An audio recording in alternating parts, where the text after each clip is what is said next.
Hey guys, this is a filler to a filler video, so I don't know if I'm getting old or bored or just got too much time on my hands, but just figured this is stuff nobody will ever see, just sitting in Tupperwares in an old closet.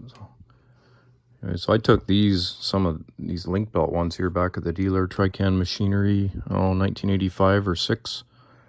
So before YouTube or the forums or any of that stuff was a thing, I was out there documenting machines as a teenager. Not the greatest pictures, the old Kodak 110, but that was brand new at the time. 3400 link belt. That was the old square cab ones that had the 471 Detroit in them. That was in Richmond, BC at the time. That's where the dealer was. I was riding along in a 980A. Sometimes I'd go motorbiking or just exploring up in the bush and go look for clear cuts and logging equipment to take a picture of. So there was a setting. There's another part of it. Link belt LS98 loader. A snorkel.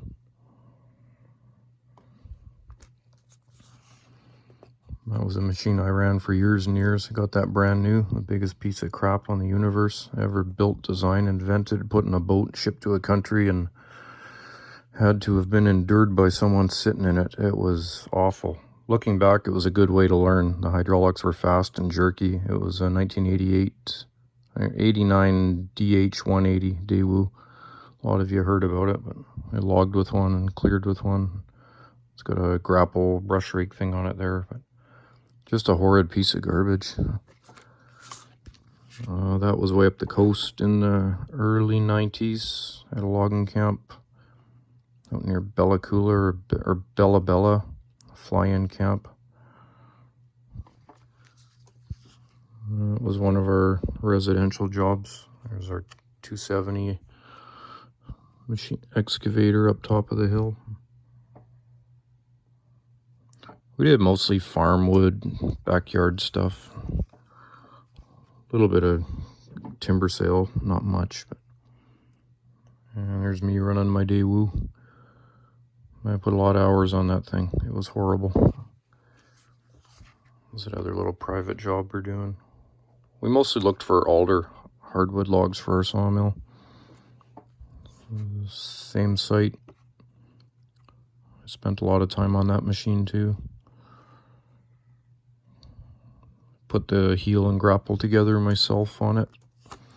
Of course, we couldn't afford to buy one, so I had to build one. Pieces from the scrap yards.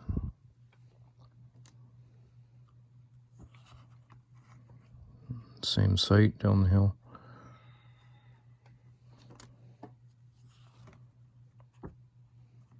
Same one again.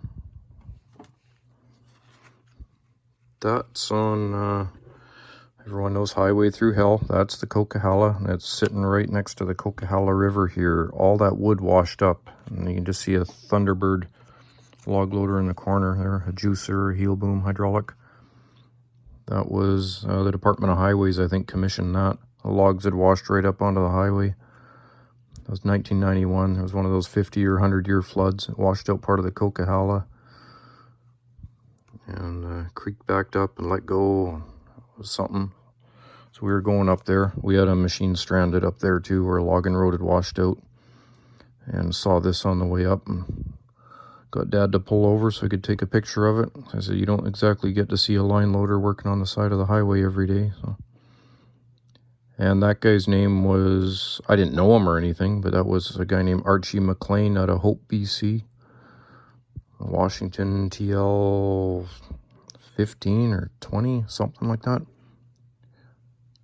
was a rubber tired one.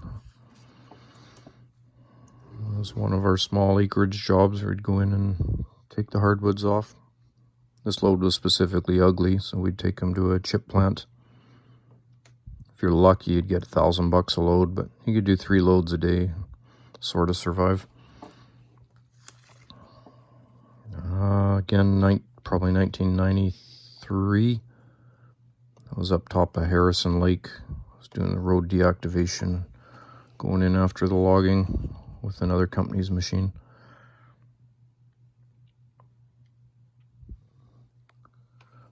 were some salvage logs they had to get rid of, so I got to load those on a fat truck. That machine was a 229, so I'm probably one of the few people that's ever run one. It's got a super short stick. 229 means a 225 cat excavator on a 235 cat excavator bottom. So it was unreal, crazy stable. Just like welded to the ground. There. Can't say I've loaded off highway trucks, but I sort of can. So this doesn't really count, but just salvage load with an excavator. And there's the logger's lunch. So we're up in the logging camp. It's pretty cool. Everything's homemade. Cookies are homemade. Donuts are homemade. So the sandwich wasn't the best picture. Kodak camera, but see, you got big rounds of sausage on there, bacon, probably Swiss cheese under it. Yes, Swiss cheese, cheddar cheese. So I did enjoy that part of it. And truly bacon with every meal. There was bacon for breakfast, and what you couldn't eat then, didn't get eaten at breakfast, got put on the lunch table, and you could make a bacon sandwich. And what didn't get used for lunchtime, they would grind up into bacon bits, and you'd have it on your salad at dinner. So literally bacon with every meal, a paradise. Same site again, 93. That's on the east side of Harrison Lake, BC, looking back towards the Harrison Hotel, which would be out of sight.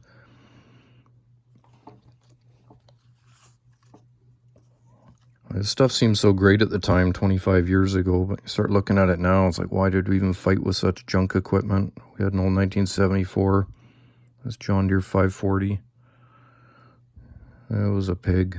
Frames cracked, engine didn't start very good, engine didn't run very good, winch didn't work very good, but Gearmatic 19A, when they free spool, they work good, but when they bind up, get rusty or out of adjustment, you break your back pulling on them.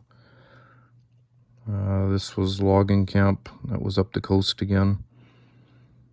Just building some road. There was big wood up there, spruce 5 foot around.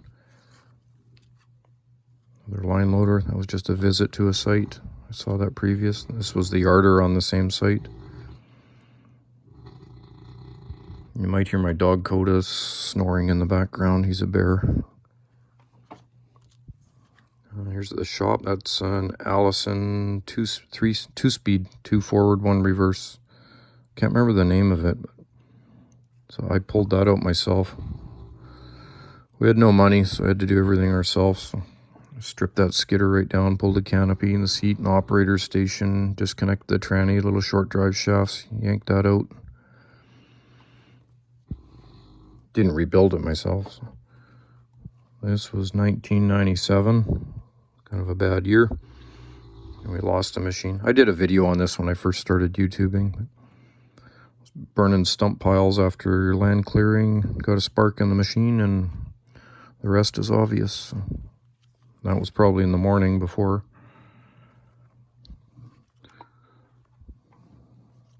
Yeah, hope springs new in the morning, but by the end of the day, anything can have screwed up. So.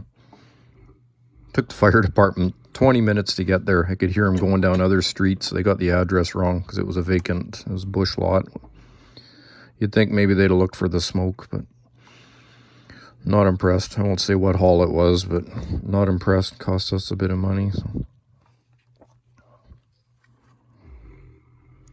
Of course, I made like 3 or 4 trips back into it. Had to get my lunch kit and hard hat and gloves and whatever was all in behind the seat there. Mid 1990s, like a 10-acre block, just going up a steep hill and out in the outback here. Had to pioneer a road up there for a home site, pull the timber off. That's a different one. That was at 2800 before it burned. That was in 1996. And I couldn't afford grapples, so he swung tongs for years and years and years.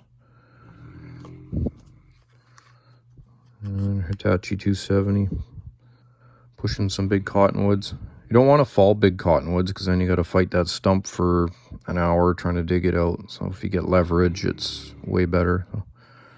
Coda, you're snoring way too loud back there. There was a guy named Doug. I'm sure I don't know if he's still log trucking or not, but was bringing some stuff to her from one of our, I think when our mill was set up portable. That was early 90s. That wasn't our truck. I think we were next in line, so I took a picture of it. That was when that was still an inner 4-yard. That was a cool truck that ran around here. Long gone. I was on Vancouver Island, just a visit trip. So that's a lady, Nancy Woodfin, driving that.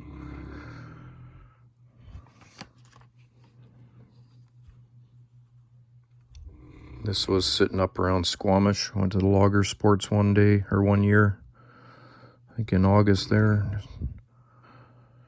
Back when there was still lots of equipment and stuff kicking around there. You just go take the camera, go pop into yards, get pictures of logging equipment, yarders and trucks. That truck's still sitting there. That's at the BC Forest Museum. Me killing a big fir.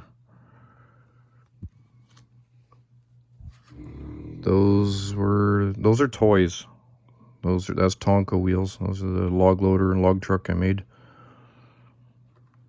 So it shows you the depth of the sickness in reality. So it wasn't enough to work in it all day. I had to go home and build toys and models and display them and play with them. So. And here I am 30 years later and another 20 after that. Still doing similar. The YouTube and the videos and the old equipment, photos and Ritchie Brothers. If I'd have become a doctor, I'd have probably become a pretty good one. I'd have skeletons in every wall, medical equipment hanging on shelves for on display. But I was always fascinated with the milling, so I bought the $200 Granberg mill, put the 066 on it, and tried cutting our own low bed planking. Never ended up using it, just it's more for the entertainment. Or not using the decking. Anyways, I got quite a few of these. They're all very related, but anyways, I'll call that a funny little video. If anyone likes it, I can probably do a good handful of these just from stuff I've seen and done and caught on the camera over the last 30 years. Alright, thanks for watching.